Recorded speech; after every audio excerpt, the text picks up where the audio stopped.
반갑습니다.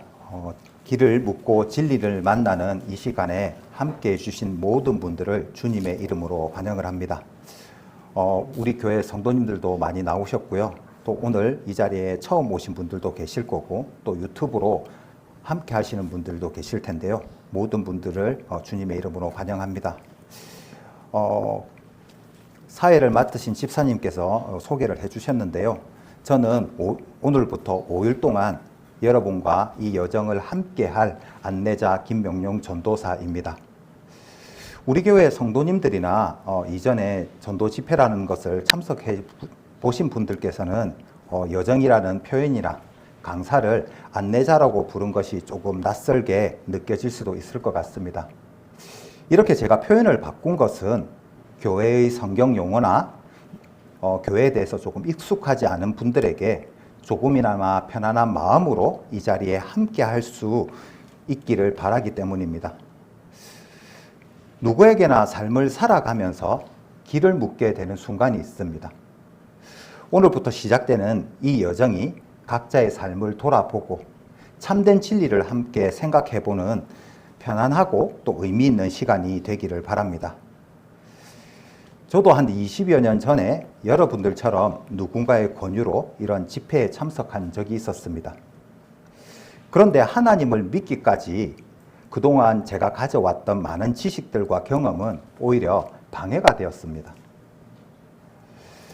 아주 오래전의 풍경이긴 하지만 시내 중심가에 사람들이 많이 모이는 곳에 가면 피켓에다가 구원, 복음, 재림, 예수 같은 글씨를 적어서 구원 받으세요, 666표를 받으면 지옥 갑니다라고 외쳤던 사람들을 자주 보곤 했었습니다. 저는 어린 마음에 그 말뜻이 무엇인지도 알지 못했고 그다지 관심도 없었습니다.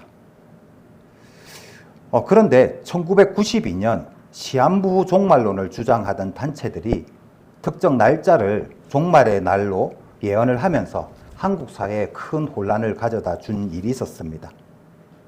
그런 왜곡된 신앙의 모습은 많은 사람들에게 교회와 성경에 대한 불신을 남겼고 저 역시 그 영향에서 자유롭지는 못했습니다. 그래서인지 지금도 빨간 글씨로 구원이나 복음이란 단어가 적혀있는 것을 보면 무의식적으로 경계심이 들 때가 있습니다. 그런 경험들은 제 마음속에 교회와 성경, 하나님이라는 이름을 쉽게 받아들이지 못하게 만들었습니다. 이 시간 함께 하시는 분들 중에도 저와 비슷한 마음을 가지거나 그런 경험을 가지신 분들도 있을 것 같습니다. 그런데 저는 그 마음이 이상하거나 잘못됐다고 생각을 하지는 않습니다. 오히려 그 마음을 숨기지 않고 정직하게 드러내는 일이 길을 묻고 진리를 만나는 여정에 문이 될 수 있다고 생각을 합니다. 학교 과학 시간에 배운 진화론 역시 성경 말씀을 받아들이는데 또 다른 걸림돌이 되었습니다. 학교에서 과학을 배웠기 때문에 질문이 생기는 것은 이상한 일이 아닙니다. 오히려 그런 질문들을 정직하게 다루지 않으면 믿음이라는 것은 쉽게 피상적인 것이 되어버리고 맙니다. 성경이 말하는, 과학이 말하는 진화론이 사실이라고 한다면 성경 창조 이야기는 어떻게 이해하는지 생각하며 혼란스러웠던 경험이 생각이 납니다. 이처럼 우리의 경험은 양날의 검과도 같습니다. 경험은 지혜가 되기도 하지만 동시에 진실을 받아들이는데 장애물이 되기도 합니다. 오늘 이 자리에 앉아 계신 분들 중에도 또는 유튜브로 이 말씀을 함께 하시는 분들 중에도 또 교회를 다니지 않거나 하나님을 믿지 않는 분들도 계실 것입니다. 아마 저처럼 이런 비슷한 생각을 하고 계실 수도 있을 것 같습니다. 지금 이 순간에 정신을 바짝 차려야지. 자칫 잘못하면 교회에 끌려 다닐 것 같아. 이런 생각을 하고 계실 수도 있을 것 같습니다. 제가 먼저 분명히 말씀드리고 싶은 것은 이 자리가 저희 교회의 등록을 강요하기 위한 자리가 아닙니다. 다만 하나님의 말씀을 알게 되고 믿음의 길을 걷게 된다면 언젠가는 그 믿음이 혼자만의 생각으로 끝나지 않고 말씀을 배우고 함께 걸어가는 공동체 안에서 자라가야 한다는 것도 자연스럽게 알게 될 날이 올 것입니다. 오늘은 그 첫걸음으로 하나님과 믿음에 대해 함께 생각해보는 시간이라고 이해를 해주시면 조금 더 이 시간을 유익하게 보낼 수 있을 것 같습니다.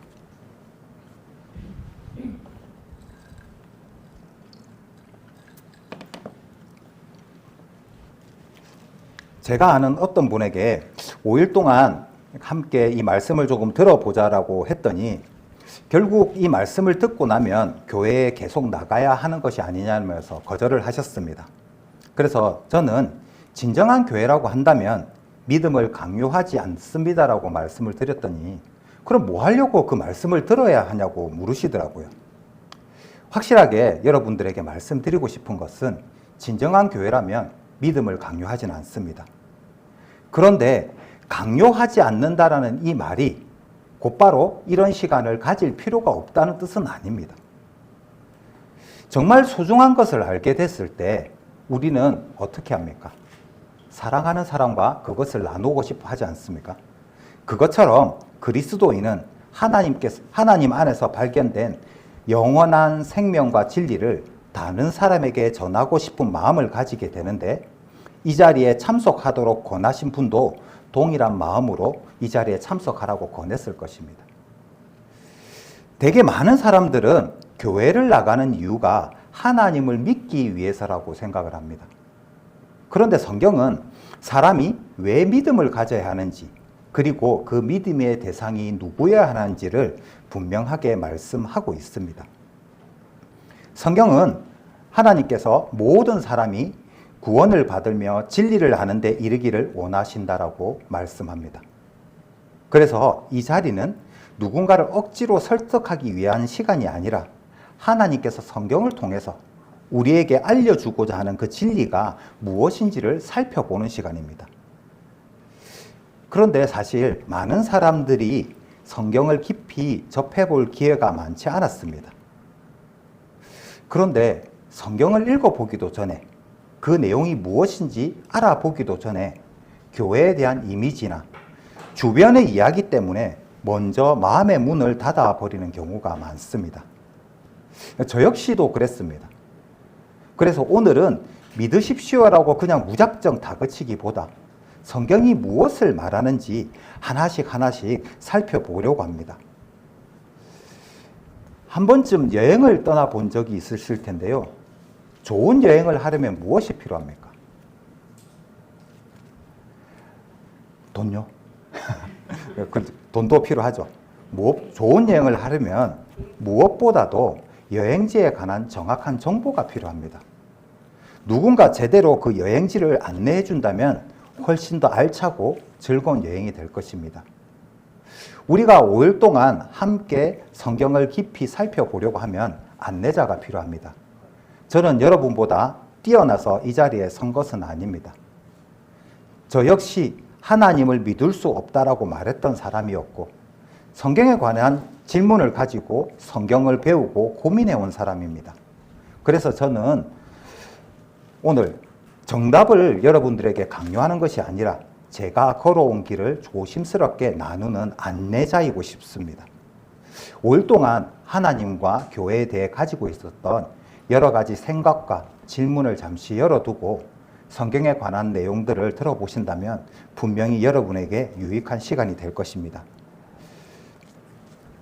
지금 혹시 굳이 내가 성경을 알아야 할까? 하나님을 믿는 믿음이 왜 필요할까라고 생각을 하고 계실 수도 있습니다. 믿음이라고 하는 것은 단순히 마음의 위로나 종교적인 습관이 아닙니다. 성경이 말하는 믿음은 하나님 앞에서 내가 누구인지를 깨닫고 인간이 스스로 해결할 수 없는 죄와 죽음의 문제 앞에 하나님께로 돌아가는 길입니다. 그리고 그 믿음 안에서 우리의 삶의 의미와 용서와 사랑의 능력을 배우게 되는 것입니다. 이러한 믿음을 곧바로 받아들일 수 있으면 좋겠지만 누구나 그렇듯이 각자가 가진 편견이나 경험이 이 믿음을 갖는데 장애물이 되기도 합니다. 하지만 오늘 이 자리에 참석하도록 하나님의 말씀을 들어보라고 권했던 분이 왜 이 말씀을 꼭 들으라고 했는지를 한번 생각해 보시고 그분의 마음을 조금 이해하려고 하신다면 그 편견을 내려놓는데도 큰 도움이 될 것입니다. 저는 지금 이곳 광양에 살고 있는 것이 아니라 경남 김해 진영이라는 곳에 살고 있습니다.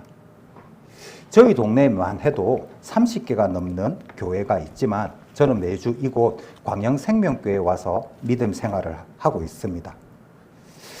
제가 매주 먼 길을 오간다는 사실이 곧 성경 말씀을 알아야 하는 이유가 되지는 않지만 제 삶 속에서 이 믿음이라는 것이 그만큼 소중한 가치가 있기 때문에 저는 그 길을 기쁨으로 걸어가고 있습니다. 그래서 여러분도 적어도 한 번쯤은 성경에 대해 깊이 생각해보고 알게 되었으면 좋겠다는 생각이 듭니다. 저는 어릴 적에 교회에서 나눠주는 과자가 좋아서 교회를 나가기 시작했었습니다. 중학교, 고등학교 학생이 되면서 점점 교회와 멀어졌고 어느 순간 교회를 싫어하는 사람이 되었습니다.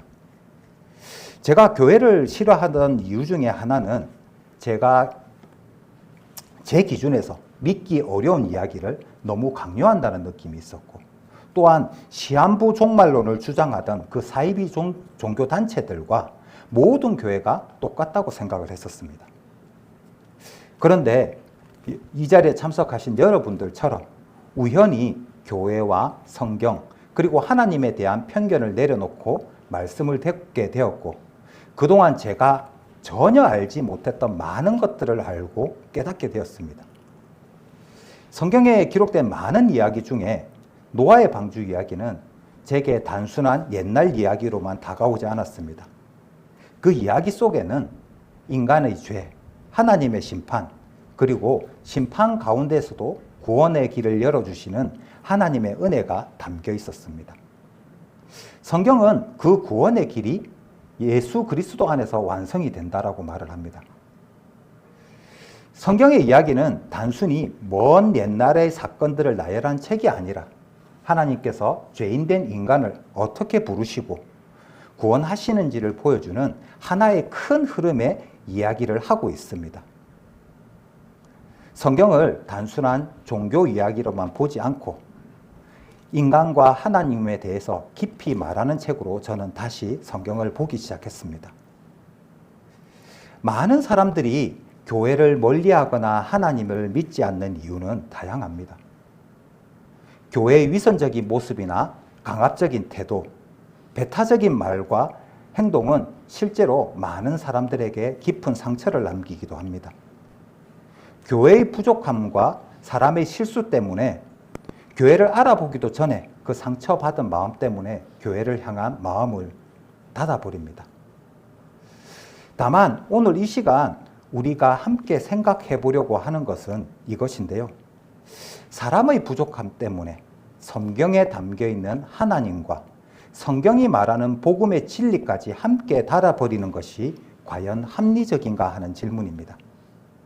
진정한 지혜는 자신의 경험에서 비롯된 편견을 인식하고 새로운 마음으로 이 새로운 사실을 검토하는 데서 시작이 됩니다. 객관적인 진리를 받아들이기 위해서는 때로는 자신의 경험을 넘어서는 용기도 필요합니다. 아까 읽었던 본문 말씀을 다시 한번 볼까요? 다 함께 읽어보도록 하겠습니다. 너희가 전심으로 나를 찾고 찾으면 나를 만나리라. 이 말씀은 본래 바벨론 포로 가운데 있었던 하나님의 백성에게 주신 하나님의 약속입니다. 그들은 나라를 잃었고 성전을 잃어버렸고 삶의 기반이 무너진 자리에서 하나님을 다시 찾아야 했습니다. 하나님께서는 그 백성을 잃어버리지 않으시고 다시 하나님을 찾도록 먼저 말씀하셨습니다. 이 말씀은 사람이 자기 방식대로 신을 열심히 찾기만 한다면 그 원하는 답을 얻게 된다는 뜻은 아닙니다. 하나님은 우리가 만들어낸 상상 속에서 붙잡을 수 있는 그런 분이 아닙니다. 하나님께서는 자신을 성경 말씀 가운데 드러내셨고 궁극적으로는 예수 그리스도 안에서 자신을 알게 하셨습니다. 이것은 우리가 내 생각에 맞는 하나님을 찾는 것이 아니라 하나님께서 자신을 어떻게 나타내셨는지를 말씀 앞에서 살펴볼 때 하나님을 만날 수 있는 것입니다.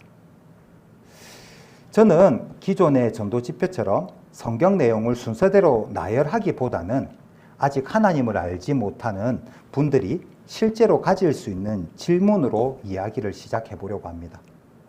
왜 하나님을 믿기 어려운가? 왜 교회가 낯설게만 느껴지는가? 성경은 정말 믿을 만한 책인가?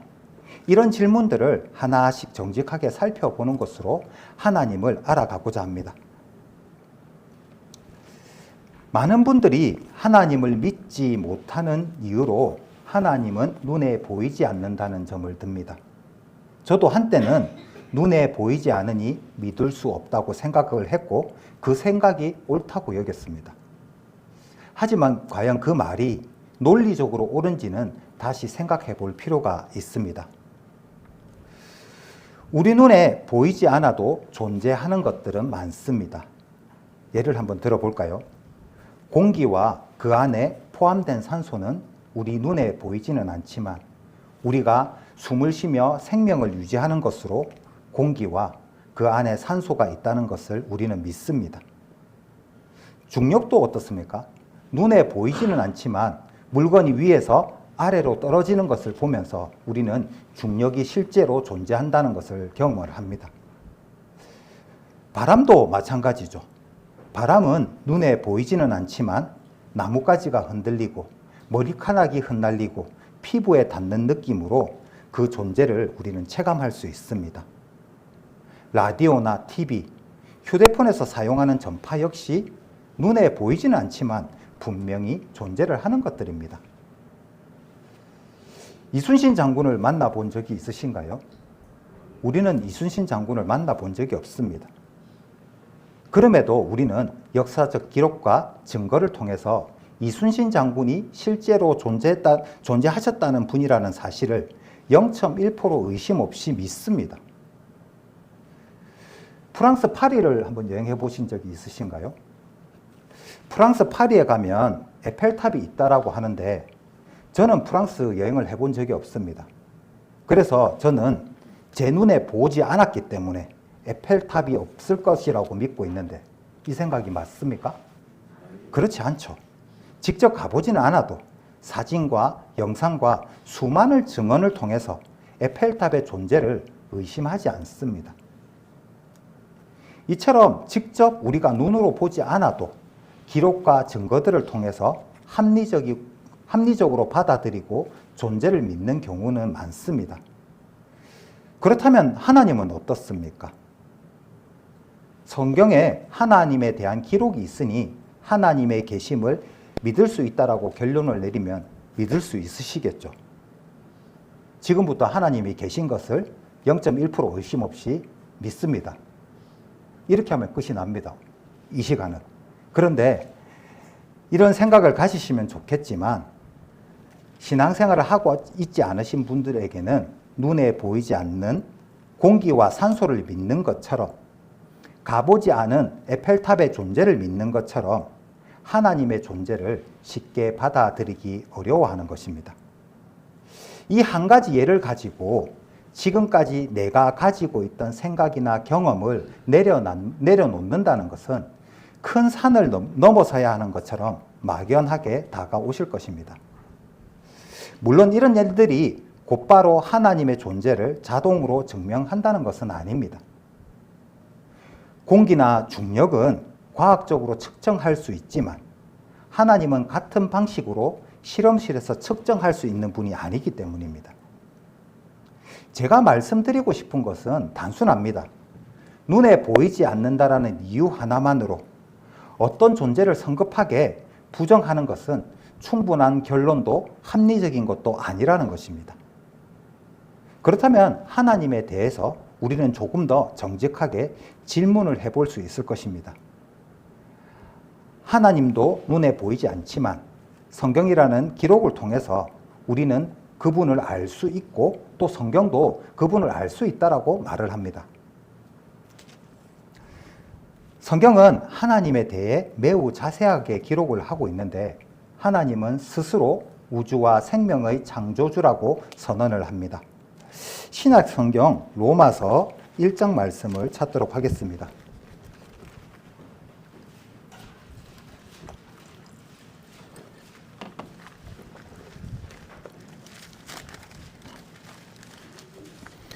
신약 성경 로마서 1장 20절 말씀입니다.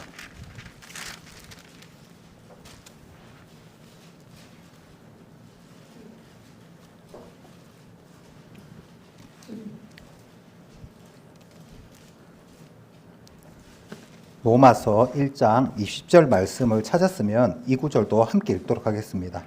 장세로부터 그의 보이지 않는 것들 곧 그의 영원하신 능력과 신성이 그 만드신 만물에 분명히 보여 알게 되나니 그러므로 저희가 핑계치 못할지니라. 아멘. 성경은 창조 세계가 하나님의 능력과 신성을 드러낸다고 말합니다. 물론 이 말씀 한 구절을 듣는다고 해서 모든 사람이 곧 하나님을 믿게 되는 것은 아닙니다. 하나님은 눈에 보이시지는 않으시고 우리가 가진 경험과 지식 그리고 교회에 대한 여러 가지 기억들은 믿음의 문턱을 높게 만들기 때문입니다. 이 말씀이 의미하는 것은 우리가 매일 당연하게 바라보는 자연 세계가 사실은 하나님에 대해 질문하게 만드는 창이라는 뜻입니다. 하나님께서 창조 세계를 통해서 자신의 영원하신 능력과 신성을 드러내십니다. 우리는 하늘과 땅, 생명의 질서를 보면서 이 모든 것이 어디에서 왔는지를 질문하게 되는데 이것을 신학에서는 일반 계시라고 부릅니다. 쉽게 말하면 하나님의 존재를 충분히 인지할 수 있는 창조 세계를 주셨다는 것입니다. 그런데 이러한 자연을 바라보는 것만으로 성경이 말하는 예수 그리스도의 십자가와 부활, 제3의 길을 모두 알 수 있는 것은 아닙니다. 자연에 대한 경이로움이 곧 구원받는 믿음은 아닙니다. 자연이 던지는 질문을 따라서 성경의 말씀을 듣고 그 말씀이 증언하는 예수 그리스도께 나아가야 하는 것인데요. 성경이 말하는 죄인을 구원하신 예수 그리스도가 누구이신지, 하나님께서 예수 그리스도 안에서 구원의 길을 어떻게 준비하고 계신지는 천천히 살펴보게 될 것입니다. 시편 14편 1절 말씀에 어리석은 자는 그 마음에 이르기를 하나님이 없다 하도다라고 기록을 하고 있습니다. 이 성경이 말하는 어리석음은 지능이 낮다는 뜻도 아니고 하나님을 믿지 않는 사람을 무시하거나 조롱하는 말씀이 아닙니다.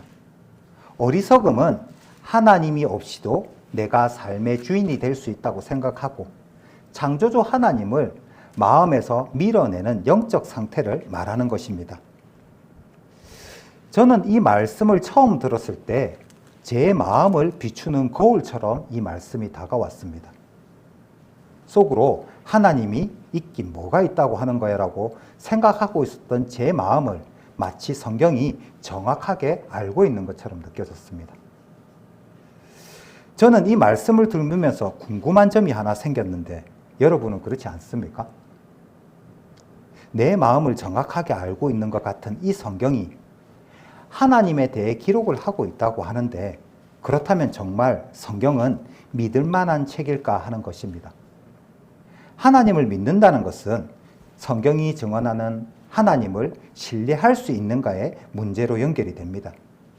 저는 성경의 내용을 무조건 믿으라고 말씀드리고 싶지는 않습니다. 그 전에 성경이 어떤 책인지 먼저 살펴보시라고 말씀을 드리고 싶습니다. 많은 분들이 하나님을 믿기 어려워하는 이유 중에 또 하나는 성경을 어떻게 하나님의 말씀이라고 믿을 수 있습니까? 라고 묻습니다. 기독교는 성경을 단순히 인간의 종교의 기록이 아니라 성령의 감동으로 기록된 하나님의 말씀이라고 고백을 합니다. 물론 이런 고백들을 이 자리에 처음 참석하는 분들에게 이 고백이 쉽게 받아들이기 어려운 말씀입니다. 그래서 먼저 성경이 역사 속에서 어떻게 기록이 되고 보존되어 왔는지를 살펴보겠습니다.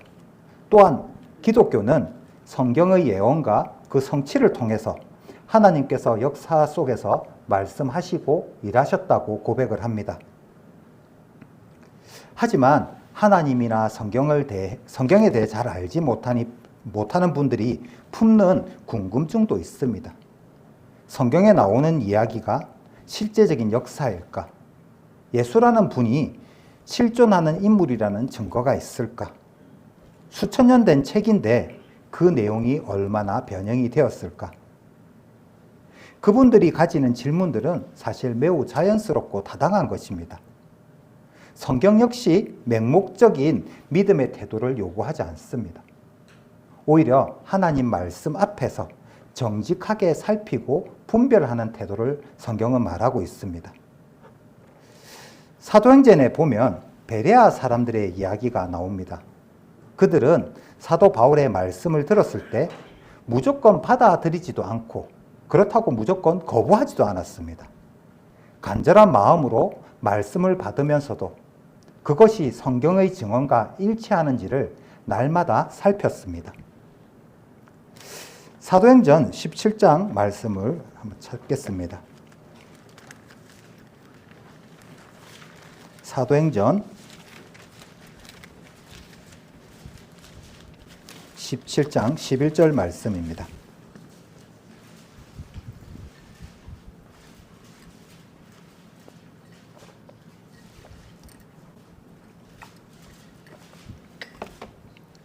사도행전 17장 11절 말씀입니다. 베레아 사람들은 데살로니가에 있는 사람보다 더 신사적이어서 간절한 마음으로 말씀을 받고 이것이 그러한가 하여 날마다 성경을 상고하므로. 아멘. 이 모습은 믿음이라는 것은 질문과 생각을 금지하는 것이 아니라는 사실을 분명하게 보여줍니다. 여기서 성경을 살핀다는 것은 내가 최종 심판자가 되어서 내 기준으로 하나님을 재단한다는 뜻이 아닙니다. 하나님께서 자신을 어떻게 드러내셨는지, 성경 전체가 무엇을 증언하고 있는지, 그 말씀의 중심이신 예수 그리스도가 누구인지 겸손하게 살피는 것입니다. 또한 사람이 성경을 읽고 논리적으로 이것을 이해한다고 해서 그것 자체가 구원받는 믿음이 생기는 것은 아닙니다. 말씀을 통해서 성령께서 우리의 마음을 여시고 죄를 깨닫게 하시고 예수 그리스도를 믿도록 역사하셔야 합니다. 인간의 이성은 하나님께서 주신 귀한 도구이지만 성령의 조명이 없이 인간의 이성으로 스스로 하나님을 소유하거나 구원의 진리를 만들어낼 수는 없습니다. 베드로후서 1장 20절 21절 말씀은 예언의 말씀이 사람의 뜻에 따라 나온 것이 아니라 성령의 감동하심을 입은 사람들이 하나님께 받아 전한 것임을 증언하고 있습니다. 그리고 디모데후서 3장 16절에는 모든 성경은 하나님의 감동으로 된 것이라고 기록을 하고 있습니다. 성경은 사람의 언어와 손을 통해서 기록이 되었지만 그 근원은 하나님의 감동과 섭리와 인도하심이 있는 것이 교회의 고백입니다. 우리가 지금 보고 있는 이 성경은 한 권으로 보이지만 사실 여러 권의 책이 하나로 모인 것입니다. 기록된 기간만 해도 1600년에 걸쳐져 있고 40여 명의 저자들이 구약 39권과 신약 27권을 총 66권을 기록해서 오늘날의 성경이 되었습니다. 성경을 크게 나누면 구약과 신약으로 나눌 수 있습니다. 구약은 하나님께서 이스라엘과 맺은 언약, 그리고 장차 오실 메시아에 대한 약속을 중심으로 기록된 말씀입니다. 신약은 그 약속이 예수 그리스도 안에서 어떻게 성취되었는지를 증언하는 말씀입니다. 그래서 우리는 쉽게 구약은 오래된 약속, 신약은 새로운 약속으로 이해를 하고 있습니다. 중요한 것은 구약과 신약이 서로 따로 떨어진 책이 아니라 하나님께서 인간을 구원하시기 위해 어떻게 일하셨는지를 하나의 큰 흐름 속에서 보여준다는 점입니다.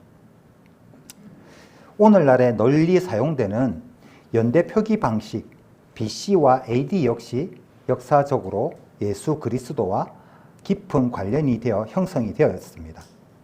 물론 이것이 성경의 모든 내용을 증명한다는 것은 아니지만 예수 그리스도라는 인물이 인류의 역사와 문화 속에 얼마나 깊이 영향을 남겼는지를 보여주는 한 예라고 할 수 있습니다. 구약 성경은 유대 공동체 안에서 오랜 시간 동안 하나님의 말씀으로 받아들여지고 보존되어 왔습니다. 신약 성경 역시 초대교회 안에서 사도적 건의와 복음의 일치성, 그리고 교회 공동체의 사용을 통해서 하나님의 말씀으로 인정되어 왔습니다. 이후에 여러 교회 회의들은 이미 교회 안에 널리 받아들여진 성경 목록을 확인하고 정리하는 역할을 했습니다.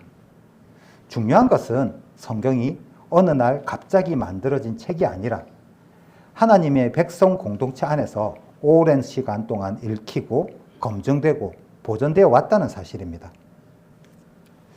또한 인쇄기술의 발달과 번역을 통해서 성경은 여러 언어로 번역되어 수많은 사람들에게 읽히게 되었습니다. 이것은 성경이 인류 역사 속에서 얼마나 깊은 영향을 가져왔는지를 보여주는 것입니다. 물론 역사적으로, 고고학적으로, 사본학적으로 자료들이 성경의 모든 신학적인 내용을 자동으로 증명하는 것은 아닙니다. 그런데 이런 자료들은 성경이 허공에 떠 있는 종교적인 상상이 아니라 실제 역사와 연결된 책이라는 것을 보여주고 있는 것입니다. 이것이 우리가 성경을 진지하게 검토할 만한 충분한 이유와 동기가 되기도 합니다. 구약 신명기 말씀을 한번 찾아보겠습니다. 구약 성경 신명기 18장 21절에서 22절 말씀입니다.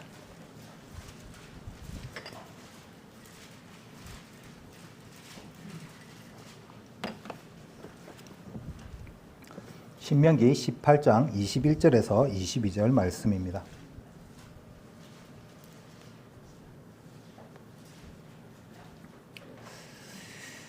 내가 혹시 심중에 이르기를 그 말이 여호와의 이르신 말씀인지 우리가 어떻게 알리오 하리라. 만일 선지자가 있어서 여호와의 이름으로 말한 일에 증언도 없고 성취함도 없으면 이는 여호와의 말하신 것이 아니요 그 선지자가 방자히 한 말이니 너는 그를 두려워 말지니라. 아멘. 이 말씀은 본래 이스라엘 백성에게 참 선지자와 거짓 선지자를 분별하도록 주신 기준의 말씀입니다. 하나님은 아무 말이나 하나님의 말씀이라고 받아들이라고 하시지 않습니다. 말씀의 진실성을 분별하라고 하십니다. 이 점에서 성경은 맹목적인 믿음이 아니라 하나님께서 하신 말씀인지 진지하게 살피고 분별하는 태도를 요구합니다. 성경은 단순히 철학적인 교훈만을 담고 있는 책은 아닙니다. 성경에는 구체적인 지명과 인물, 역사적 배경 속에서 하나님이 어떻게 일하셨는지를 증언하는 내용들을 담고 있습니다.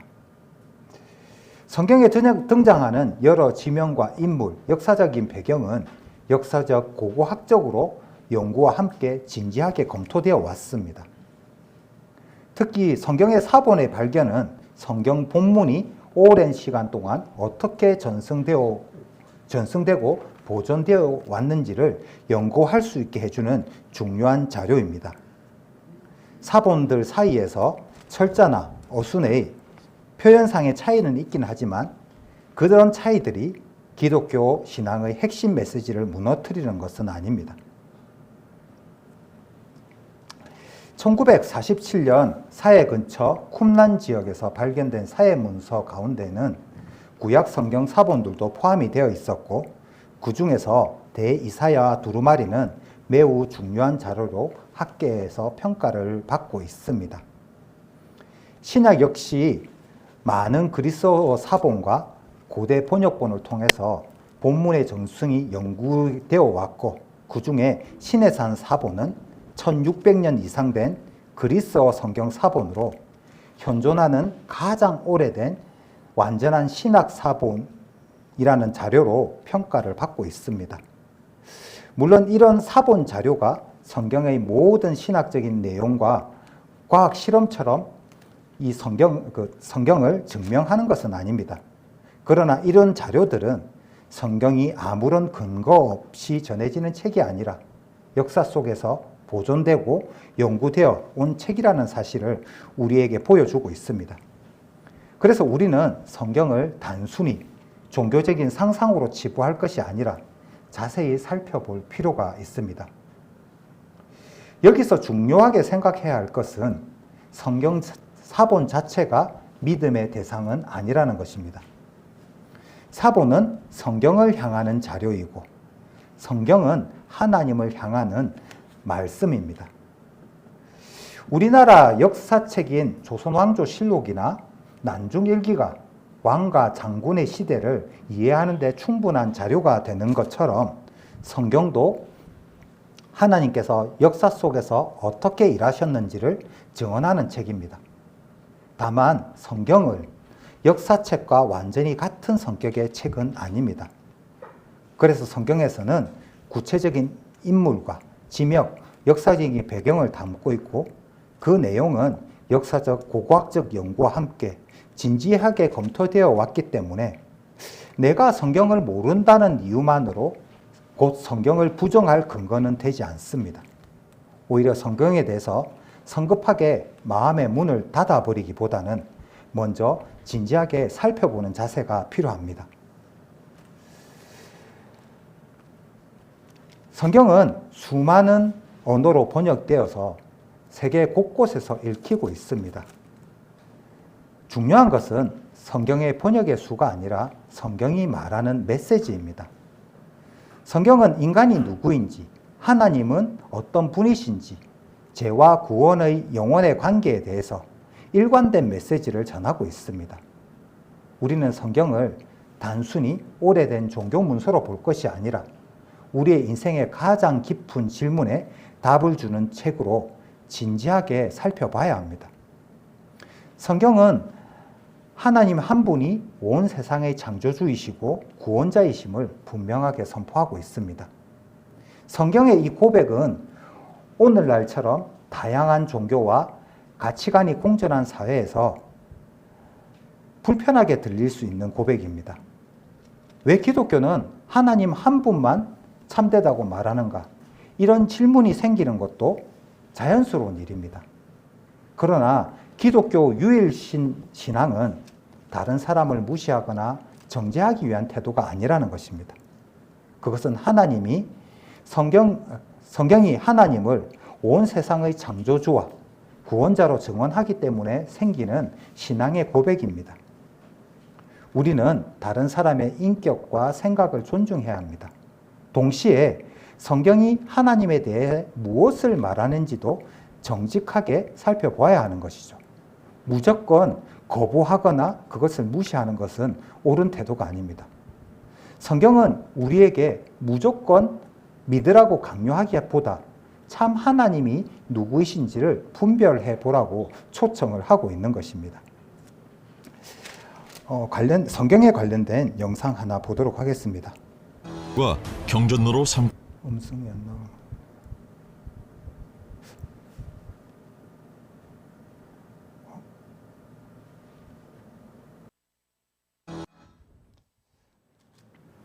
이사야서 41장 말씀을 좀 찾아보도록 하겠습니다. 이사야서 41장 21절에서 23절까지 말씀입니다. 이사야 41장 21절에서 23절까지 말씀입니다.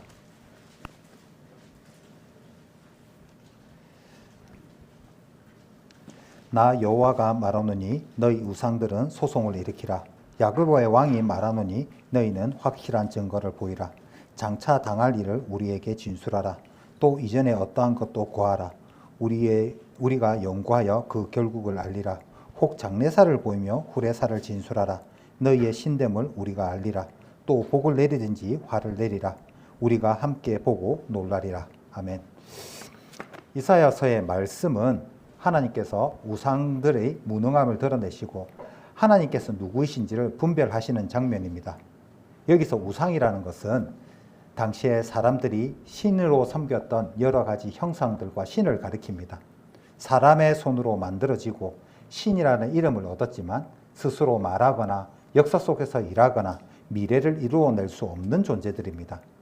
하나님께서는 그 우상들에게 장래일을 보이거나 복과 화를 행해보라고 요구하시고 그들이 참된 신이 아님을 드러내십니다. 성경은 하나님이 막연한 종교적인 상상이 아니라 역사 속에서 말씀하시고 일하시는 분이라고 증언을 합니다. 물론 이런 말씀 하나로 모든 의문이 해결될 수는 없습니다.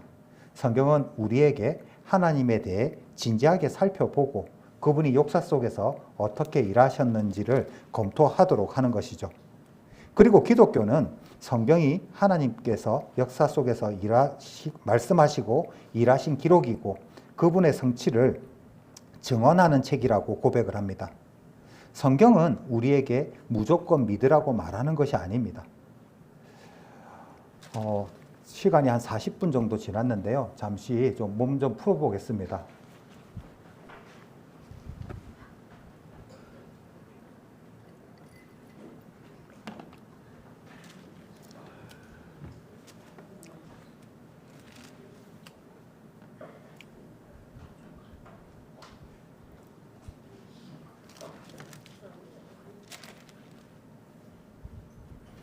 박수 3번 한번 쳐볼까요?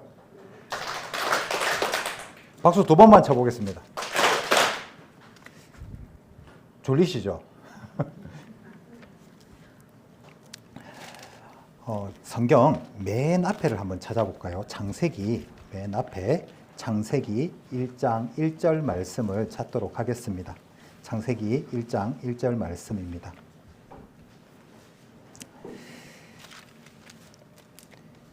태초에 하나님이 천지를 창조하시니라. 이 말씀은 교회를 다니지 않거나 하나님을 믿지 않는 사람들에게도 익숙하게 알려져 있는 성경의 대표적인 구절입니다.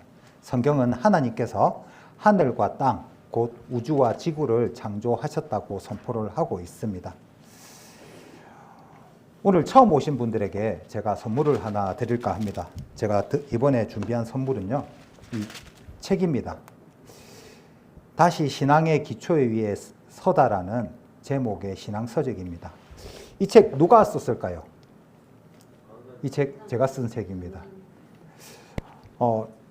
이 책의 내용에 대해서 가장 잘 알고 있는 사람은 누구이겠습니까? 이 책을 읽어본 사람일까요? 그렇지 않죠. 이 책을 적은 제가 가장 잘 알고 있을 것입니다.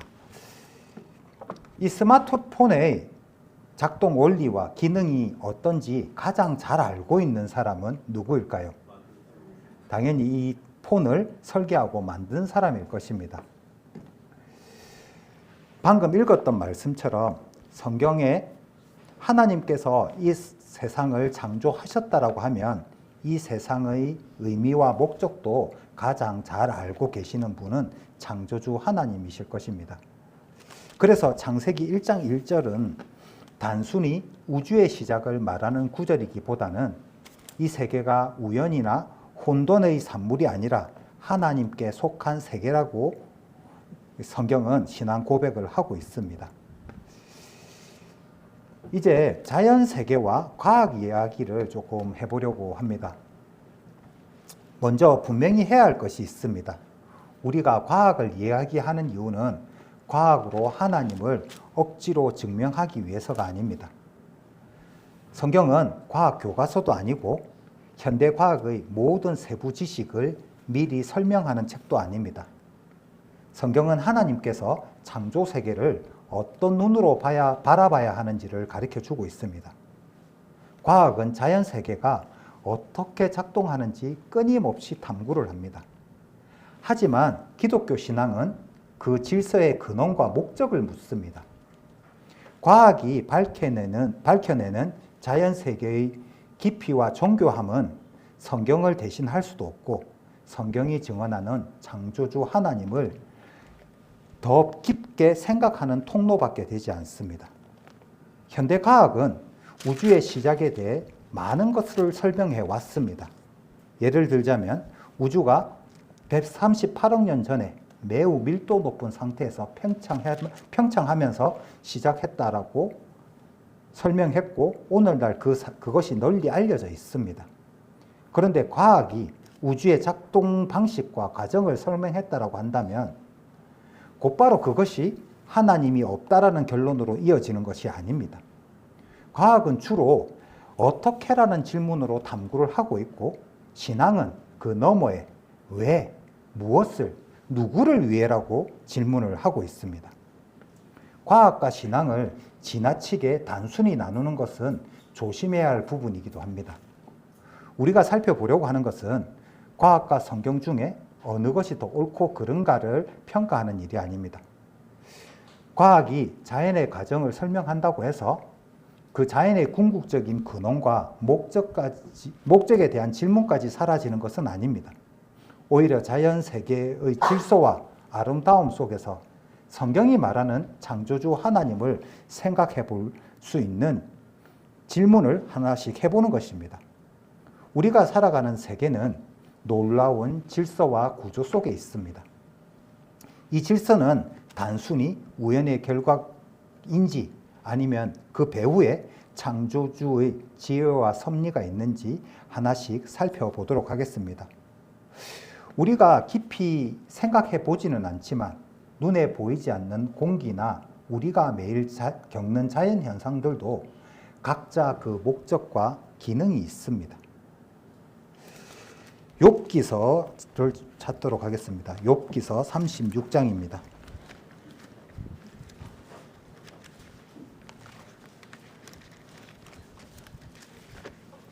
욥기서 36장 30절에서 33절까지 말씀입니다.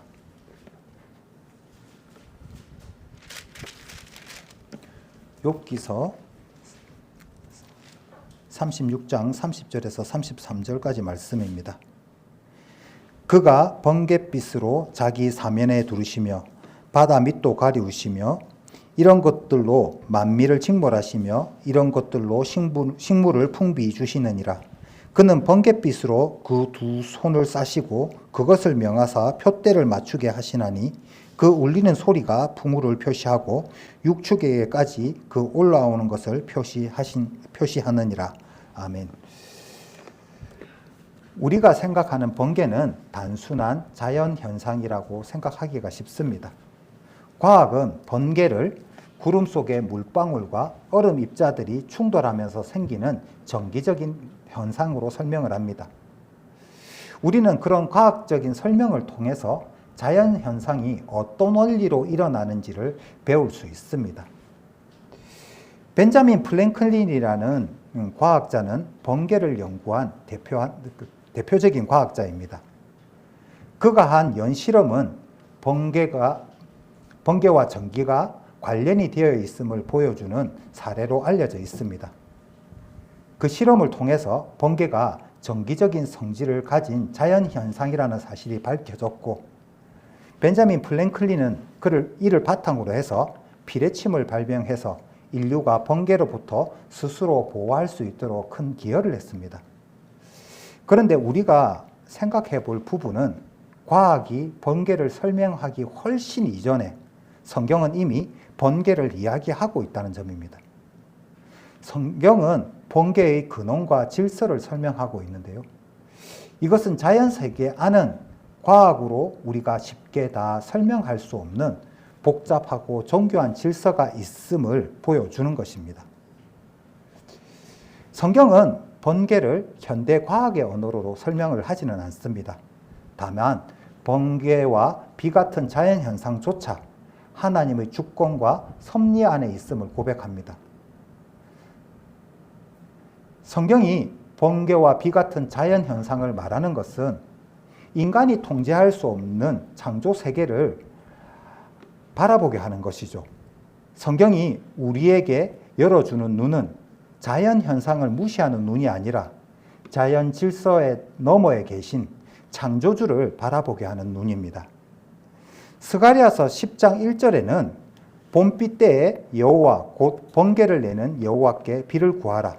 무리에게 소낙비를 내려서 밭의 채소를 각 사람에게 주리라. 스가랴 선지의 이 말씀은 번개와 빛, 밭의 채소까지도 하나님의 공급과 섭리 안에서 볼 수 있도록 안내를 해주고 있습니다. 신앙은 그 질서 너머에 있는 창조주 하나님을 바라보게 하는 것입니다. 번개를 보면서 우리가 얻어야 할 결론은 우리가 사는 세계는 참으로 정교하고 놀라운 질서 속에 있구나. 현대과학으로 설명할 수 없는 창조 질서가 있구나 하는 생각입니다. 하나님의 존재는 우리가 눈으로 볼 수는 없지만 성경은 창조 세계의 정교한 질서와 아름다움이 하나님의 능력과 지혜를 생각하게 한다고 말을 합니다. 뒤로 좀 넘겨서 예레미야 성경도 한번 찾아보도록 하겠습니다. 뒤로 넘겨서 예레미야 33장 22절 말씀입니다.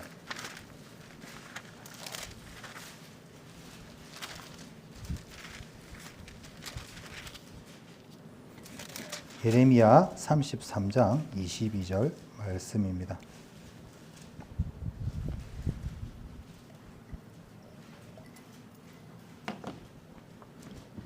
찾으셨으면 이 구절은 다 함께 읽도록 하겠습니다.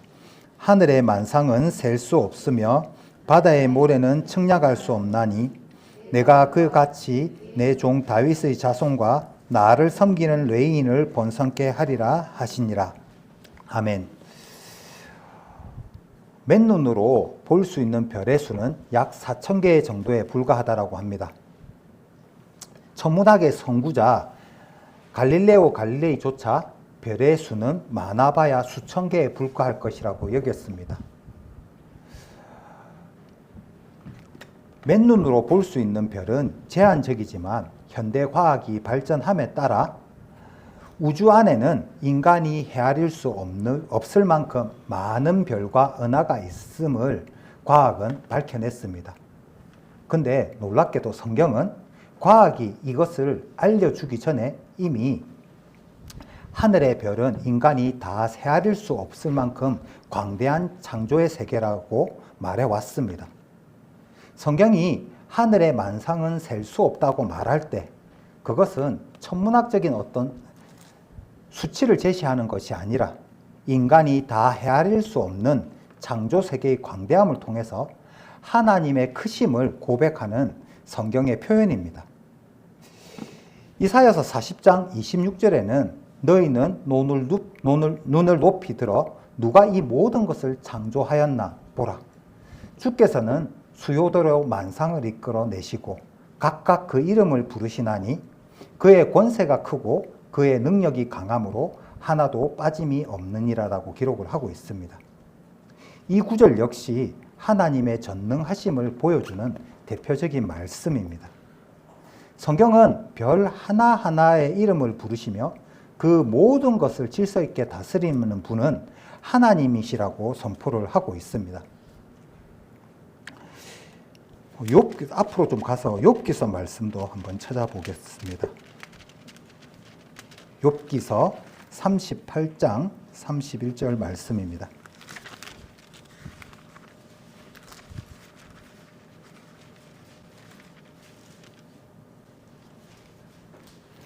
욥기서 38장 31절 말씀입니다. 내가 묘성을 메어 떨기가 되게 하겠느냐? 삼성의 띠를 풀겠느냐? 아멘. 성경에서 묘성이라고 번역된 별무리는 플레이아데스 성단을 가리키는 것으로 플레이아데스 성단은 황소 자리에 위치한 밝고 아름다운 별무리로 맨눈으로도 관찰할 수 있는 별입니다. 고대 사람들에게는 몇 개의 별이 가까이 모여있는 작은 별무리처럼 보였지만 오늘날의 천문학은 플레이아데스가 수많은 별로 이루어진 산계 성단이라는 것을 밝혀냈습니다. 본문에서 묘성의 떨기가 되게 하겠느냐라고 하는 이 말씀은 플레이아데스 별들을 하나로 묶고 그것들을 붙들 수 있느냐는 뜻의 질문입니다. 하나님께서는 욥이라는 사람에게 물으십니다. 내가 하늘의 별들을 묶고 그 질서를 유지하고 운행을 할 수 있느냐는 것입니다. 이 본문에서 이어지는 삼성이라는 것은 일반적으로 오리온 자리를 가리키는 것인데 겨울철의 밤하늘에 비교적 쉽게 찾아볼 수 있는 별자리입니다. 오리온 별자리 중심에는 알리탁, 알릴람, 만타카라고 불리는 세 개의 밝은 별이 일직선으로 놓여 있습니다. 그것이 마치 허리띠처럼 보이는데요. 그러나 이 별들을 실제로 우주 공간에서 보면 나란히 붙어 있는 것처럼 보이지만 실제로 그것은 나란히 붙어 있지 않은 것을 알 수 있습니다. 삼성의 띠를 풀겠느냐라고 하는 말씀 역시 인간이 오리온 별들을 풀어놓거나 그 질서를 바꿀 수 있냐라고 묻는 표현입니다. 고대 사람들은 밤하늘의 별을 보며 그 장엄함과 신비함을 느꼈습니다. 오늘날 우리는 천문학을 통해서 우주의 크기와 별들의 구조를 이전보다 훨씬 더 많이 알게 되기는 했습니다. 우리가 방금 읽어본 욥기서 38장의 핵심은 천문학의 정보를 제공하는 데 있지 않습니다. 하나님께서는 고난 가운데 자신의 형편을 다 이해할 수 없었던 욥이라는 사람에게 밤하늘을 보게 하시며 물으십니다. 내가 이 모든 것들을 붙들 수 있느냐? 내가 우주의 질서를 운행하고 다스릴 수 있느냐? 인간은 별을 관찰하고 연구할 수 있지만 그 별들을 창조한 것도 아니고 그 운행과 질서를 세운 것도 아닙니다. 별을 창조하시고 하늘의 질서를 세우고 온 우주를 다스리는 것은 오직 하나님이십니다. 이 말씀은 단순히 우주의 신비를 설명하는 말씀이 아니라 인간의 지식과 능력에는 한계가 있지만 하나님의 지혜와 통치에는 한계가 없다는 사실을 성경은 보여주고 있습니다. 욥이라는 사람이 자신의 삶을 모두 이해하지 못했을 때에도 하나님께서는 우주를 다스리고 계셨던 것처럼 우리가 우리의 인생 모든 이유를 알지 못할 때도 하나님께서는 여전히 모든 것들을 아시고 주권적으로 다스리고 계신다는 것입니다.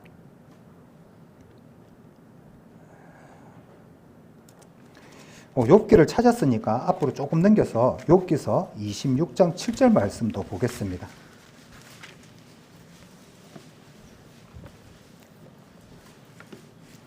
26장 7절 말씀입니다. 그는 북편 하늘을 호공에 펴시며 땅을 공간에 다시며. 방금 읽은 이 말씀은 하나님께서 땅과 하늘을 붙들고 다스린다는 시적인 고백입니다. 이 말씀을 현대 우주과학을 설명하는 문장처럼 읽을 필요는 없습니다.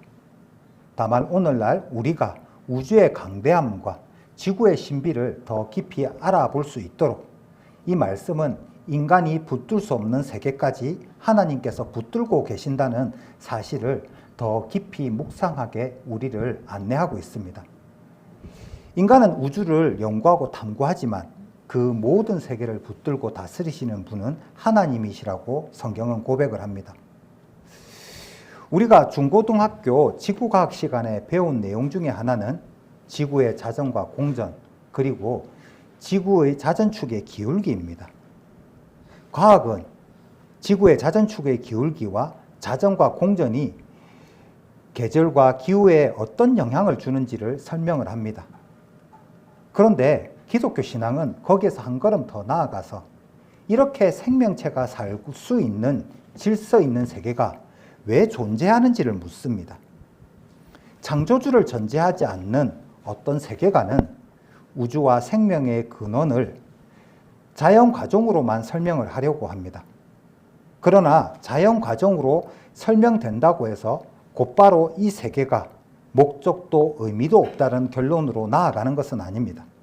그것은 과학적인 관찰이라기보다는 그 관찰을 어떻게 해석하느냐에 관한 세계관의 문제입니다. 과학이 발전하면 발전할수록 우리는 우주와 지구 환경이 얼마나 정교한 질서와 조화를 이루는지를 더 분명하게 알게 됩니다. 그런데 조금만 깊이 생각을 해보면 우리가 살아가는 지구 환경은 매우 정교한 조건들 속에서 유지가 되고 있는 것을 알 수 있습니다. 지구의 자전축의 기울기 때문에 햇빛이 지구 전체에 골고루 전달이 되고 사계절이 형성이 됩니다. 지구는 약 24시간 동안 주기로 자전을 하고 1년을 주기로 태양 주위를 공전합니다. 이러한 자전과 공전, 태양과의 거리, 지구의 질량과 자전축의 기울기 등 여러 가지 조건과 지구 환경에 중요한 영향을 준다는 것은 과학이 밝혀낸 사실입니다. 이처럼 다양한 조건들이 서로 맞물려 작용함으로써 지구에는 생명체가 살아갈 수 있는 환경이 유지되고 있습니다. 현재까지 지구 밖에 생명체가 존재한다는 사실은 확인되지 않았고 우리가 알고 있는 범주 내에서 지구는 생명이 존재하는 유일한 행성입니다. 그런데 생명이 존재하기 위해서는 단지 행성이 태양 주위를 적절히 도는 것만으로 충분하지 않습니다. 액체 상태인 물도 있어야 하고 안정적인 에너지원도 있어야 되고 생명 활동에 필요한 물질, 방사선으로부터 생명을 보호할 수 있는 대기, 여러 가지 조건들도 고려가 돼야 되죠. 이러한 사실을 생각을 해보면 우리가 살아가는 지구 환경이 얼마나 복잡하고 놀라운 질서 속에서 유지되고 있는지 우리는 새삼 깨달을 수 있습니다. 성경은 이 질서 있는 세계를 단순히 물질적인 현상으로 바라보지 않고 창조주 하나님의 섭리로 설명을 하고 있습니다. 물론 자연의 정교한 질서와 생명의 존재만으로 하나님의 존재가 과학적으로 증명된다고 주장할 수는 없습니다. 하나님을 믿지 않는 분들에게 자연 질서를 곧바로 하나님이 존재하는 것을 입증한다는 결정적인 증거라고 제시를 한다면 오히려 억지스러운 주장으로 받아들여질 수도 있습니다. 과학은 지구가 어떻게 자전하고 공전하는지, 대기와 해양이 기후에 어떤 영향을 미치는지, 생명체가 살아가기 위해서 어떠한 조건이 필요한지를 탐구합니다. 우리는 과학이 밝혀낸 이러한 설명과 연구의 결과를 존중해야죠. 그런데 신앙은 과학의 설명을 부정하지 않으면서도 그 설명만으로 다루기 어려운 것을 우리는 질문해야 하는 것이죠. 이 놀라운 질서의 궁극적인 근원이 무엇인가 하는 것입니다. 우리가 살아가는 이 세계는 아무런 목적도 의미도 없이 우연히 존재하는 것인지 아니면 이 질서와 생명의 배후에 창조주의 지혜와 뜻이 있는가 하는 질문입니다. 성경은 이 세계가 무의미한 우연의 산물이 아니라 하나님께서 창조하시고 보존하시며 다스리시는 세계라고 증언을 합니다. 믿음의 눈으로 자연을 바라본다는 것은 자연의 법칙을 무시하거나 과학적인 설명을 부정하는 것이 아닙니다. 오히려 자연의 법칙과 질서를 진지하게 살피면서 그 질서가 가리키는 더 깊은 의미와 근원을 생각하는 것입니다. 자연 세계는 하나님을 증명하기 위해서 억지로 끌어와야 하는 도구가 아닙니다. 자연 세계에 나타난 정교한 질서와 생명의 경이로움은 이 모든 질서와 생명의 궁극적인 근원이 무엇인가? 그 질문으로 우리를 창조주 하나님께로 인도하는 것입니다.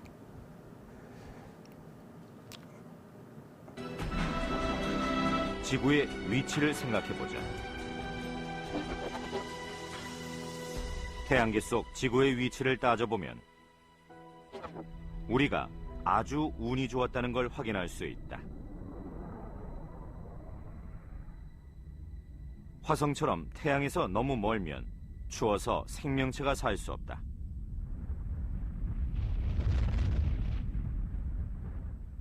태양 쪽으로 조금 더 다가가면 환경이 좋아진다. 지구는 바로 그곳에 있다. 행성 표면에 생명체가 살려면 물이 꼭 필요하다. 그리고 물이 지속적으로 존재할 수 있는 환경을 가진 태양계 행성은 지구 하나뿐이다. 조금 더 태양 쪽으로 다가가면 금성처럼 너무 뜨거워서 물이 금세 증발해버린다.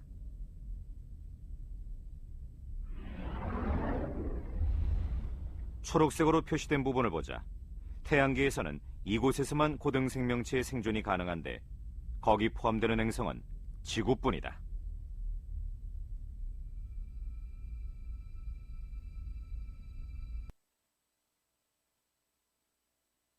방금 본 영상에서 과학이 밝혀낸 이 우주의 질서를 우연이라고 말할 수 있을까요?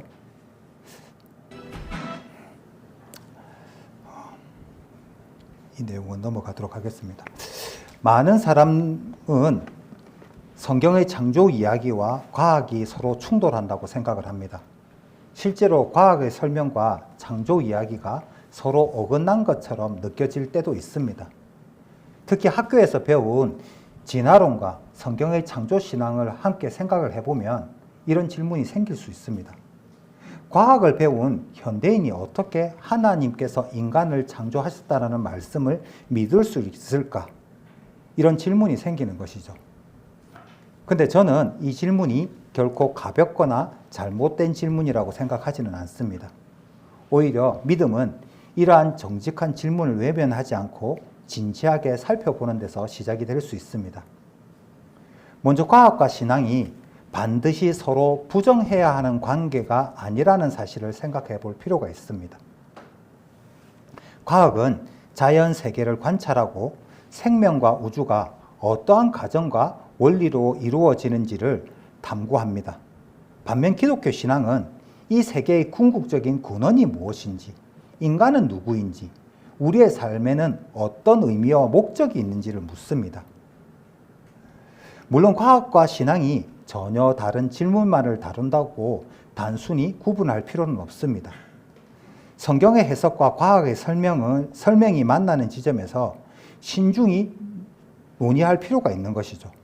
그렇다고 해서 과학적 탐구와 하나님을 향한 믿음이 본질적으로 양립할 수 없다고 단정할 필요도 없습니다.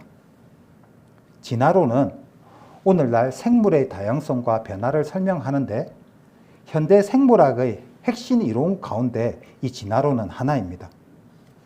그런데 기독교 변증은 과학적 관찰과 연구 결과를 무조건 부정하는 방식으로 나아가서는 안 됩니다. 동시에 진화론이 생물학적 변화를 설명한다고 해서 인간의 존재 의미와 존엄성까지 모두 설명해 주는 것은 아닙니다. 중요한 질문은 단지 생물에게 변화가 일어났는가 일어나지 않았는가가 아닙니다. 인간은 단지 물질적인 과정과 우연의 결과에 불과한 것인가, 아니면 인간은 하나님 앞에서 특별한 존엄성과 책임을 지닌 존재인가 하는 질문입니다.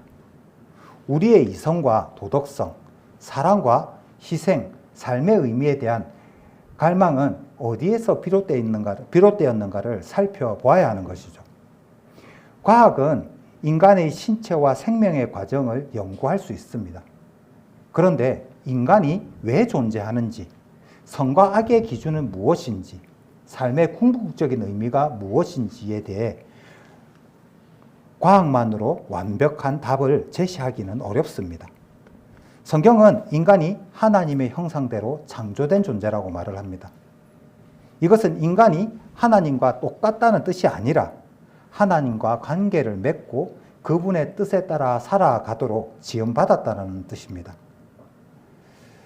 인간의 가치는 능력이나 지식, 외모나 사회적 지위에서 나오는 것이 아니라 창조주 하나님께로부터 주어집니다. 역사 속에는 자연을 연구하면서도 하나님을 향한 신앙을 진지하게 간직했던 과학자들이 있었습니다. 무의미한 혼돈이 아니라 창조주 하나님의 지혜와 뜻 안에서 존재한다고 선포를 합니다. 믿음은 우리가 발견한 사실을 정직하게 받아들이면서도 그 실제 너머에 있는 더 깊은 질문을 계속 묻게 하는 것입니다. 창세기 2장 말씀을 찾도록 하겠습니다. 창세기 2장 7절 말씀입니다.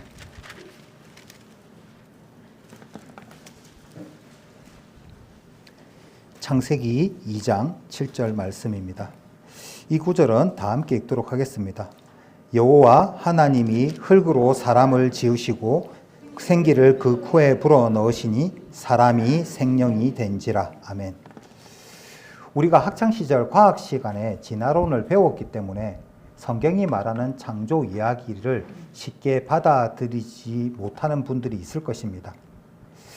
하나님이 흙으로 사람을 지으셨다는 말은 현대인의 귀에 낯설고 비과학적으로 들릴 수밖에 없습니다. 이 말씀은 인간을 단순히 물질 덩어리로 설명하지 않습니다. 성경은 인간이 땅에 속한 연약한 존재이면서 동시에 하나님께서 생기를 불어넣으신 특별한 존재라고 말합니다.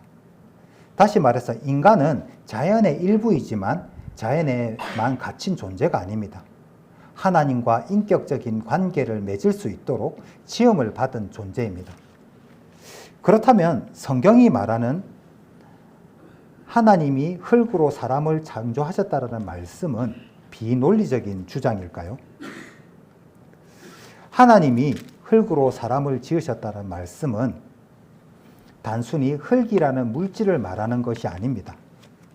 이 말씀은 과학적 설명을 넘어서 인간이 어떤 존재인지를 깊이 보여주고 있는 말씀입니다. 우리는 이 표현을 과학적 관점과 언어적 의미, 그리고 인간 존재에 대한 성경의 통찰이라는 세 가지 면에서 살펴보도록 하겠습니다. 먼저 과학적으로 보더라도 인간의 몸은 자연 세계에서 존재하는 원소들로 이루어져 있습니다. 인체를 구성하는 원소는 탄소, 산소, 수소, 질소, 칼슘, 인, 칼륨, 나트륨, 마그네슘과 같은 원소들인데 이것들은 모두 자연 세계 안에서 발견되는 물질들입니다. 물론 이것이 곧바로 창세기에 흙으로 사람을 창조했다는 것이 과학적으로 증명되었다는 뜻으로 말씀드린 것은 아닙니다. 그런데 적어도 성경이 인간을 땅과 무관한 존재로 보지 않고 땅에 속한 피조물을 설명한다는 점은 매우 깊은 의미를 가지고 있습니다. 이처럼 인간의 몸이 자연 세계의 원소들과 깊이 연결되어 있다는 사실은 너는 흙이니 흙으로 돌아가라는 성경 말씀을 다시 생각하게 합니다. 인간은 스스로 영원한 존재가 아니라 땅 속에 속한 유한한 존재입니다. 과학적으로도 인간의 몸은 자연의 원소로 이루어져 있고 특히 흙과 유사한 원소들을 포함하고 있다는 사실을 과학은 밝혀냈습니다. 따라서 사람이 흙에서 왔다라는 성경적인 표현은 단순히 허무맹랑한 이야기가 아니라 인간의 비조성과 유한성을 보여주는 깊은 신앙적인 표현으로 이해할 수 있습니다. 더 나아가 성경의 원문을 살펴보면 그 표현의 의미가 더 깊어집니다. 방금 읽었던 창세기 2장 7절에서 흙으로 번역된 히브리어는 아다마입니다. 이 단어는 흙, 땅, 토지를 가리키는 말입니다. 교회를 다니지 않아도 하나님을 믿지 않아도 하나님이 흙으로 만드신 첫사람의 이름은 많은 분들이 알고 계시더라고요. 하나님이 만드신 첫사람의 이름은 무엇입니까? 아담입니다. 근데 이 아담이라는 뜻은 사람이라는 뜻을 가지고 있는데 이것은 앞에서 살펴본 아다마와 같은 어근에서 유래가 됐기 때문에 이것은 곧 흙에서 난 존재, 땅의 사람이라는 의미를 담고 있습니다. 이것은 인간이 땅과 분리된 존재가 아니라 땅에 속한 존재인 것을 보여주고 있습니다. 인간은 높아 보이지만 흙에서 왔고 강해 보이지만 결국 흙으로 돌아가는 존재입니다. 이러한 언어적인 배경을 고려하면 창세기의 표현은 단순히 물질적 창조 방식만을 설명하는 것이 아니라 인간이 자연과 깊이 연결된 존재임을 강조하고 있음을 알 수 있습니다. 성경에서 흙이라는 단어는 단순한 물질만을 뜻하는 것은 아닙니다. 성경은 이 표현을 통해서 인간이 땅에 속한 존재이고 동시에 하나님 앞에서 유한한 피조물이라는 사실을 설명하고 있습니다. 창세기 3장 19절에는 너는 흙이니 흙으로 돌아갈 것이니라고 기록을 하고 있습니다. 인간이 죽으면 결국 흙으로 돌아간다는 사실은 과학적으로도 경험적으로도 명백한 진리입니다. 이런 순환의 개념은 동서양의 철학에서도 일관되게 나타나고 있습니다. 물질적인 관점에서도 인간의 몸은 죽은 후에 분해돼서 흙과 유사한 성분으로 돌아갑니다. 인간이 자연에서 왔다가 다시 자연으로 돌아간다는 개념은 철학적으로도 매우 중요한 의미를 가지고 있습니다. 우리는 누군가 세상을 떠나면 돌아가셨다는 표현을 사용합니다. 이것은 단순히 죽음을 의미하기보다는 인간이 어떤 근원의 자리로 돌아간다는 인식을 담고 있습니다. 돌아간다는 표현 속에 담긴 이러한 사상은 동서양을 막론하고 무덤 문화에도 깊이 반영이 되어 왔습니다. 따라서 성경이 말하는 표현은 단순히 종교적인 주장이 아니라 보편적인 진리를 담고 있는 인식이라고 말할 수 있습니다. 인간은 죽으면 결국 흙으로 돌아갑니다. 성경의 이 표현은 단순히 옛날 이야기가 아니라 인간이 어떤 존재에서 왔고 어떤 존재인지를 깊이 보여주는 신앙의 고백입니다. 인간은 흙에서 온 유한한 존재이고 하나님께 생명을 받은 존재입니다. 많은 분들이 성경의 창조 이야기를 받아들이기 어려워하는 이유는 학교에서 배운 과학 지식, 특히 진화론과 충돌하는 것처럼 느껴지기 때문입니다. 과학은 생물의 변화 과정과 자연 세계의 질서를 탐구하고 있습니다. 과학이 생물의 변화 과정이나 자연의 작동 방식을 설명한다고 해서 인간이 단지 물질과 우연의 산물이고 아무 목적도 없이 존재한다라는 결론까지 자동으로 나오는 것은 아닙니다. 다만 우리가 생각해 봐야 할 것은 이것입니다. 그것이 과학의 결론이라기보다는 세계관의 해석입니다. 그렇기 때문에 기독교 변증이라고 하는 것은 과학적 관찰 자체를 함부로 부정하는 방식으로 나아갈 필요는 없습니다. 다만 성경이 우리에게 분명히 말하는 것을 우리는 살펴볼 필요가 있습니다. 성경은 인간이 단순한 물질 덩어리가 아니라고 말합니다. 인간은 흙에서 온 유한한 존재이지만 동시에 하나님께서 생기를 불어 넣어 주신 존재입니다. 인간은 자연의 일부이지만 자연에만 갇히는 존재가 아닙니다. 하나님과 인격적인 관계를 맺을 수 있도록 지음받은 존재라는 사실입니다. 그렇기 때문에 오늘 우리가 집중하려는 것은 과학의 세부 내용을 어떻게 반박할 것인가 이런 것이 아닙니다. 우리가 물어야 할 질문은 인간은 누구인가? 나는 왜 존재하는가? 나는 하나님이 없이도 내 삶의 의미와 죽음의 문제를 해결할 수 있느냐 하는 것입니다. 성경은 이 질문 앞에서 우리를 창조주 하나님께로 자꾸 안내하고 있습니다. 성경이 아담을 말할 때 핵심은 인간이 단순한 동물이 아니라 하나님 앞에 책임 있는 존재라는 사실을 말하고 있습니다. 인간은 흙에서 온 연약한 존재이기도 하지만 동시에 하나님께서 생기를 불어넣어 주신 생기를 받은 존재가 인간이라는 것입니다. 이것은 인간의 존엄과 죄의 문제 그리고 하나님과의 관계를 이해하는 데 매우 중요한 신앙의 출발점입니다. 저기를 한번 보시겠습니까? 제가 방금 저기를 보시겠습니까? 라고 했을 때 손가락 끝을 보셨습니까? 아니면 이 손가락이 가리키는 방향을 보셨습니까? 우리가 오늘 살펴본 역사적 자료와 자연의 질서와 이 모든 것들은 믿음의 대상이 아닙니다. 그것은 하나님을 향하도록 질문하게 돕는 손가락과 같습니다. 손가락이 중요한 이유는 손가락 자체 때문이 아니라 그것을 가리키는 방향 때문입니다. 이것은 성경을 이해하는데도 비슷한 원리가 적용이 됩니다. 예를 들어 성경에 하나님이 흙으로 사람을 지으셨다라고 기록하고 있으니 어떤 분들은 이렇게 말하곤 하더라고요. 아니, 나는 어머니 뱃속에서 태어났는데 어떻게 흙으로 사람을 만들었다는 말을 믿을 수 있습니까? 그러니까 나는 교회를 믿을 수 없다. 하나님을 믿을 수 없다라고 말합니다. 하지만 이것은 표면적인 문장에만 집중한 해석입니다.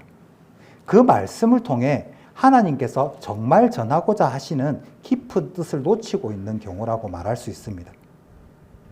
오늘 우리는 눈에 보이지 않는 하나님의 존재를 이해하기 위해서 성경에 기록된 역사적, 고고학적 증거들도 살펴보았고 창조와 우주의 질서에 대한 과학적 단서들도 몇 가지 살펴보았습니다.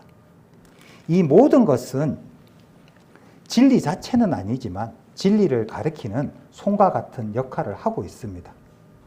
본질을 향하도록 돕는 이정표인 셈입니다. 오늘 이 시간 과학을 말한 것은 과학적 논쟁에서 누가 이기냐를 따지자는 것이 아닙니다. 우리가 정말 의문을 가지고 질문해야 할 것은 내가 어디서 왔고 내가 왜 존재하고 나는 하나님이 없이도 내 삶의 의미와 죄와 죽음의 문제를 해결할 수 있는가 하는 것입니다. 그런데 우리가 여기서 정말 조심해야 할 것은 그 손가락 끝에만 시선을 고정한 채 정작 그 손가락이 가리키는 진리의 방향을 놓치지 않는 것입니다. 손가락은 지나가는 도구일 뿐이고 우리가 정말로 바라봐야 할 것은 그 너머에 계신 하나님의 진리입니다. 지금 이 순간에도 여러분의 마음과 생각은 단지 손가락 끝에만 머무르고 있지 않은지 손가락이 가리키는 영원한 진리, 하나님을 향해 나아가고 있는지 살펴보시기 바랍니다. 여기서 다 함께 생각해 봤으면 하는 주제가 하나 있습니다. 나는 지금 무엇을 믿고 살아가는가입니다. 사람들은 하나님을 믿지 않는다고 해서 아무것도 믿지 않고 살아가는 것은 아닙니다. 누구나 무언가를 의지하며 살아갑니다. 어떤 사람은 자신의 노력과 성실함을 믿고 어떤 사람은 자신의 건강과 젊음을 믿습니다. 어떤 사람은 가족과 인간관계를 믿고 어떤 사람은 돈과 안정된 직장을 믿습니다. 어떤 사람은 아직 시간이 많다고 생각을 하고 그 생각을 믿습니다. 또 어떤 사람은 죽으면 끝이라는 생각을 믿습니다. 하지만 우리가 의지하는 많은 것들이 정말 마지막 순간까지 우리를 붙들어 줄 수 있을까요? 건강은 언제든지 나빠질 수 있고 관계도 쉽게 무너질 수 있습니다. 돈은 우리를 편하게 해줄 수는 있지만 죽음 앞에서 우리를 구원하지는 못합니다. 내일은 내게 당장 주어지는 권리가 아닙니다. 그렇기 때문에 믿음의 문제는 단순히 종교를 가질 것인가 말 것인가 하는 문제가 아닙니다. 믿음의 문제는 내가 무엇을 붙들고 살아갈 건지, 마지막 순간에 무엇을 의지할 것인가 하는 문제입니다. 이사야 55장 말씀을 한번 찾겠습니다.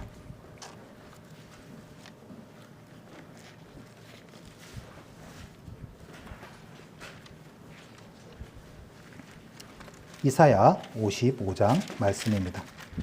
55장 8절 9절 말씀입니다. 이사야 55장 8절 9절 말씀입니다. 여호와의 말씀에 내 생각은 너희 생각과 다르며 내 길은 너희 길과 달라서 하늘이 땅보다 높음 같이 내 길은 너희 길보다 높으며 내 생각은 너희 생각보다 높으니라. 아멘. 이사야 55장 말씀은 단지 하나님이 높으시니까 그 어떤 질문도 할 필요가 없다는 뜻이 아닙니다. 이 말씀 앞에서 하나님은 악인이 그 길을 버리고 여호와께로 돌아오라고 말씀하시면서 하나님께로 돌아오면 널리 용서하시겠다고 약속을 하셨습니다. 하나님의 길과 생각이 우리의 길과 생각보다 높다는 것은 하나님께서 우리가 헤아리는 것보다 더 거룩하시며 동시에 돌아오는 죄인을 풍성히 용서하시는 분이라는 뜻이기도 합니다. 우리는 유한한 인간의 지식으로 무한한 하나님을 완전히 이해할 수는 없습니다. 이 말씀은 우리의 의심이나 질문을 금하라는 말씀이 아닙니다. 오히려 우리의 지식이 전부가 아니고 하나님의 지혜가 우리의 이해보다 크다는 사실을 겸손히 인정하게 하는 말씀입니다. 과학이 발전하면 발전할수록 우리는 자연세계가 얼마나 정교하고 질서 속에서 있는지 더 많이 알게 됩니다. 신앙은 그 질서 앞에서 창조주 하나님을 묵상하게 합니다. 성경의 진리는 과학이 증명해주는 참된 것이 아니라 하나님께서 말씀하시기 때문에 참된 것입니다. 하나님은 성경을 통해서 당신의 존재를 드러내기를 원하십니다. 그리고 인간이 그분을 믿고 그분이 준비한 풍성한 은혜를 누리며 살아가기를 원하십니다. 하나님은 오늘 시작할 때 우리에게 약속을 하셨습니다. 너희가 전심으로 나를 찾고 찾으면 나를 만나리라. 이렇게 약속을 하셨습니다. 오늘은 그 여정의 첫걸음을 내딛었을 뿐입니다. 앞으로 남아있는 4일 동안 하나님과 성경의 핵심 메시지를 더 깊이 살펴보도록 하겠습니다. 오늘 길을 묻고 진리를 만나는 여정에 첫걸음을 내딛으신 여러분들 모두 수고 많이 하셨습니다. 오늘 들으신 내용들을 마음속에서 천천히 생각을 해보고 정리를 해보셨으면 좋겠습니다. 그리고 내일도 이 여정에 함께 해주시기를 바랍니다. 남은 시간 동안 우리는 하나님이 누구이신지, 인간은 어떤 존재인지, 그리고 성경이 말하는 구원의 길이 무엇인지를 더 깊이 살펴보게 될 것입니다.